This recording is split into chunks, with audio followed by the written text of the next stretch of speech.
Regardons le fonctionnement d'un relais électrique. J'ai ici, de ce côté-là, le relais électrique comme tel. J'ai sa schématisation à côté. Alors, on a un circuit de commande ici. Donc, lorsque je vais avoir ma partie commande, je peux la représenter ici à droite. La partie commande. La bobine du relais. La bobine du relais est représentée ici par un cercle. C'est la bobine du relais RA à l'heure actuelle que ce que j'ai pris. J'ai un circuit secondaire sur un relais. La partie secondaire va être aussi la partie des actions et je peux choisir un contact normalement formé ou un contact normalement ouvert par rapport à ce circuit secondaire-là. Alors, son fonctionnement, lorsque je vais alimenter la bobine, il va se créer un champ magnétique dans la bobine qui va faire soulever le levier et puis que je vais arriver à fermer ou ouvrir le contact qui va être ici le contact du circuit secondaire.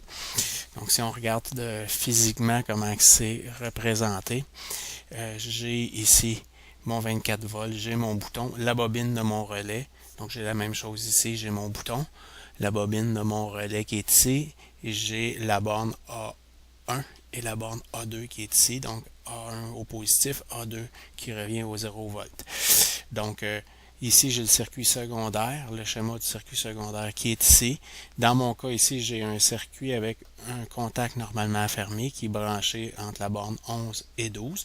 Donc, entre la borne 11 et 12, j'ai un circuit normalement fermé, un contact normalement fermé. Et entre la borne 21, et là, j'ai choisi, là, on peut choisir l'état de notre contact.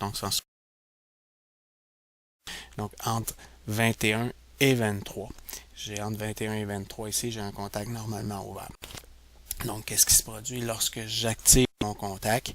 La bobine s'alimente et le contact du relais ici, donc ici, je vais ouvrir ou fermer selon le cas le circuit secondaire.